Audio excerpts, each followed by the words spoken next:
right, in our spotlight, the fight for the speakership at a stalemate. House Republicans meeting behind closed doors to hear from these 9 candidates ahead of an internal party vote. So I want to bring back my panel here. Mike Muse, Christina Cincin-Ramirez, John Katko, and joining our panel, ABC News senior reporter, Mick Mulroy is here. Mick, I'm so glad that you're here with us. You sort of snuck in, and I'm so happy to have you. Let's start with you, though, John. You know, all 9 candidates are members of this conservative Republican study committee. So exactly what is that? And are you seeing anyone with an edge? I mean, Emmer's name keeps coming up. Yeah, I mean, the Republican Study Committee is a large group of what was once considered the conservative wing of the party. Jim Jordan and others broke off and formed the Freedom Caucus, which is basically the ultra-right of our party now. So there's a large number of members of the Republican Party that are in the Republican Study Committee. Tom Emmer is clearly the front runner, and on paper, it should be a no-brainer. He ran the NRCC twice. He helped get us a majority by running candidates that got us a majority in the House, and he's now the whip. Outside factions may constrain that to some extent. Who knows? The second one, I think, is Kevin Hern. He's the head of the Republican Study Committee, and so he has a lot of people under his tutelage as leader of that group. So those two I see as the front runners. The others, I think, they're just swinging for the fences and seeing what happens. But you know, on paper, it really makes sense for Tom to take over. But we'll see what happens with the far right. Far right doesn't know how to lead. They don't know how to disrupt and spoil, and they've shown they don't have a plan. So we'll see what's going forward. But like I said earlier, if something doesn't happen within the next 24 hours and the speaker's not found, I think they could really blow this whole thing up and really go outside the conference. And that would be a disaster, and that would be real egg on the face for the individuals who started this all nonsense to begin with, removing McCarthy. Right. You heard it here first, the next 24 hours, so make sure to stay tuned with us. We'll have it all covered. Mick, to you, from a national security standpoint, what does all of this say to both our friends and our enemies all around the world when the U.S. can't even elect a Speaker of the House and our staunchest ally is depending on us right now? So, Kana, the U.S. spends a lot of time and effort building alliances and partnerships because we fight as coalitions. If those allies and partners don't get support when they really need it, like right now with Ukraine and Israel, they lose trust. And so it says to them, we can't be trusted. It says to our enemies, we can't be trusted. And we don't I don't think that is good for us at all. We need to be able to pass legislation that supports our allies, especially in the time of need. This is when it really counts, and this is when everybody will remember. And Christina, there's a group of House Democrats on the Select Committee on China that's requesting a classified briefing from U.S. intelligence officials on how China and other foreign adversaries are capitalizing on the House not having a speaker. What's your take on that?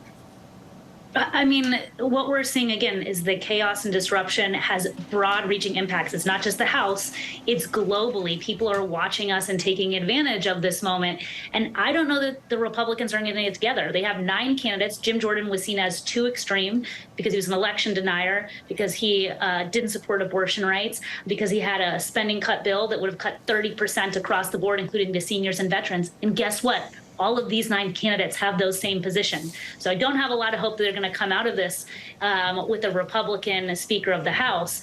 And what we're seeing is the Republican Party is having massive infighting where the minority, the moderates, are fighting back, but there's such a small portion of the Republican Party at this point. So who knows how this is going to come out, but the consequences are very, very far-reaching.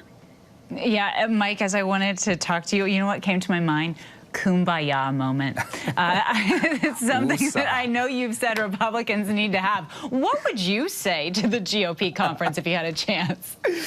What I would say to the GOP caucus, Kana, is to really pay attention to what Liz Cheney said over the weekend. I find that the next 24 hours is going to be a watershed moment for the Republican Party as they try and find out who they are, who do they want to be going into the 2024 election. And Liz Cheney over the weekend talked about how they have moved so far to the right and such extreme, with extreme right conservative ideology, that they have lost their way and their North Star of what Republican conservative ideology used to be. The question remains is that did did that give enough hope to the moderate Republican wing of the party to hold the line, to fight for who they are, to fight for that ideology? In the time when Emmer had a conversation with former President Trump, they seem to have had a positive phone call where former President Trump seems to be in support of his candidacy. What does that signal to the moderate wing of the Republican Party in the next 24 hours? Do they get on board and feel like they're going to go more to the right, or do they fight to hold the line for the center of the Republican Party?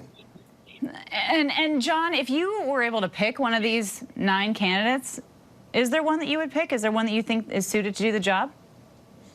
Yeah, absolutely. And it would be Tom Emmer for exactly what Mike just said.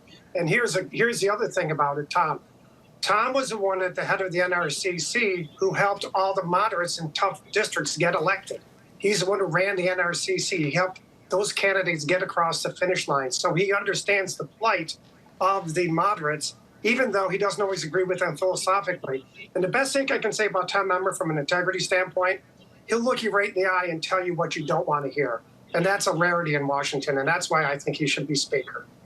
Kate, can I add on to that? I think it's important that his role that he did in fighting to win in those districts, and particularly him being in win. The rest of the 8 candidates are not household names, really is Emmer. And so having a household name isn't necessarily about popularity and branding, but it's about, does the caucus trust you enough to do the business? Can the opposing party, the Democrats, the minorities, feel confident in your previous track record that you understand governance in order to get the policies together? So Katkoff is right when it comes to that. And that was something Mike, that I'm singing Jordan Kumbaya didn't have. with you right now. Woosah, baby, woosah. Oh, Christina, while these guys are having their Kumbaya moment, do you want to weigh in on that at all, on Emmer's name? We actually heard his name as a protest vote last week.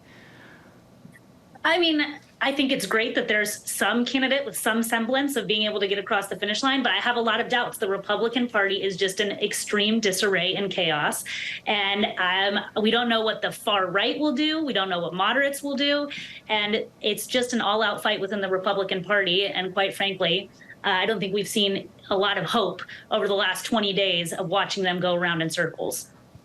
All right, and Mick, do you want to add in on that? Not really. I usually stick out of politics and stick to simple things like war and peace. I'll leave the politics to the rest of the party. Yeah, Mick. Mick's a smart man. I appreciate you all so much. Mike Muse, Christina Simpson-Ramirez, John Katko, and Mick Mulroy. Our thanks as always. Hi, everyone. George Stephanopoulos here. Thanks for checking out the ABC News YouTube channel. If you'd like to get more videos, show highlights, and watch live event coverage, click on the right over here to subscribe to our channel. And don't forget to download the ABC News app for breaking news alerts. Thanks for watching.